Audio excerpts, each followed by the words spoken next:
The Lancaster-Lebanon Habitat for Humanity wants to restore these 3 properties that are located on Cumberland Street, an historic street that they say serves as a gateway into the community. A group is bridging the gap between the community and police. Coming up, hear what motivates the founder to do this. A crash involving a capital area transit bus coming up. I'll tell you what a witness had to say about it. Some lawmakers believe consolidating Pennsylvania's 500 school districts will be a good thing, providing students with opportunities in education and helping districts that are fiscally distressed. Reenactments of the Battle of Gettysburg will begin next weekend. There's nothing like a fresh strawberry, and behind me is a field of them. But if you take a closer look, you will notice that not all of the strawberries are in good shape, thanks to the rain.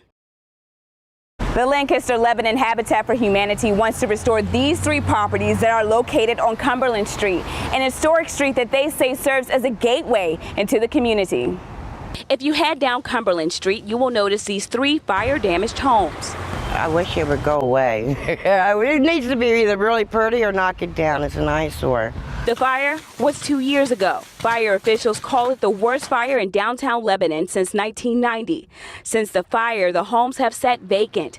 Now Lancaster-Lebanon Habitat for Humanity will demolish the homes and rebuild them. We're really thrilled to be able to redevelop these 3 homes to make them owner-occupied right here in the city of Lebanon. The organization plans to build affordable, energy-efficient homes. Their goal is to give the gift of home ownership and restore the beauty of Cumberland Street. It's a beautiful town, and we just want to be able to have homeowners that are helping, make this garden grow. Hopefully they'll have the yard nice and pretty and everything. I'm looking, to see something beautiful instead of this eyesore.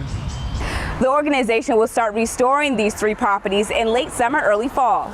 In Lebanon, Stephanie Johnson, Fox 43 News. I was shooken up, nervous and all, but I went down, locked the door, then I called the 911. Last Thursday, Weaver says a man and woman followed him home from a bar.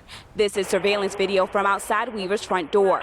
You can see what appears to be a man and woman outside of the home. Weaver says he let the woman inside because she asked to use the bathroom. Weaver says the man followed the woman in the house. Weaver's roommate, Teresa Swaggart, was not home when this happened, but she's upset.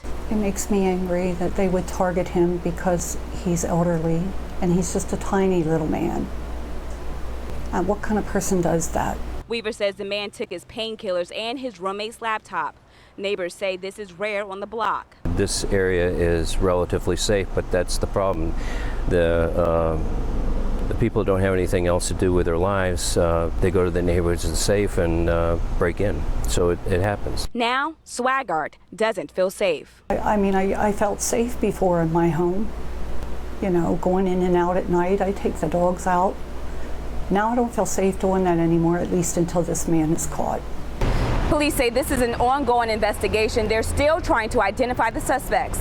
In Lancaster, Stephanie Johnson, Fox 43 News. Vietnam Veterans of America came together to remember the fallen. The chapter's 10th year holding the ceremony at the Vietnam War Monument at the York Fairgrounds. It's very moving. I know sometimes I get choked up when we come by the memorial. There's many of the names on this memorial that I went to school with and grew up with. The chapter's committee's chairman, Robert Myers, served in Vietnam. 4 from my hometown that passed away. Myers says many came home but died from the effects of war.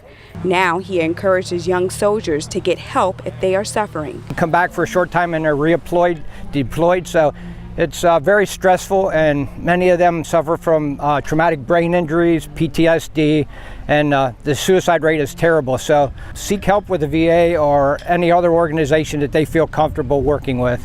They need to do that. He says keep caring for those that are with us and never forget those who are gone. Hope that they would remember those, or when they pass the cemetery and they see the flags, that they remember those throughout the year. Not only today, but every day. In West Manchester Township, York County, Stephanie Johnson, Fox 43 News. There's nothing like a fresh strawberry, and behind me is a field of them. But if you take a closer look, you will notice that not all of the strawberries are in good shape, thanks to the rain.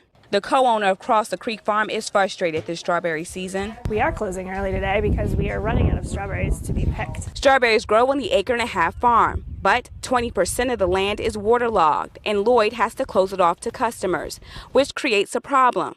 It forces Lloyd to close the farm once strawberries sell out. We have customers that are frustrated. They'll say on Facebook, like, I really wish we could come. Like, I can't believe you're sold out. The amount of rain has damaged the strawberries, bruising the skin of the fruit and causing mold. It's just marshy, and it gets marshy real quick. In some places, you sink really far down. And so we just stopped picking here and say, pick that side. Lloyd showed me some of the trouble spots. You'll see that the strawberries have a lot more damage. There's like some mold. This is a certain kind of strawberry fungus. Lloyd says her neighbors that grow soybeans, hay, and corn are also having a hard time.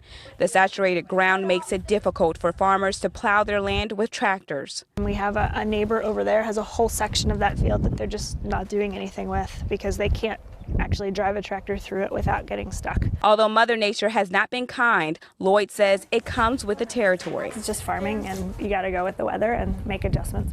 Although Lloyd's farm has received a lot of rainfall this season, she is confident that they will make it through strawberry season.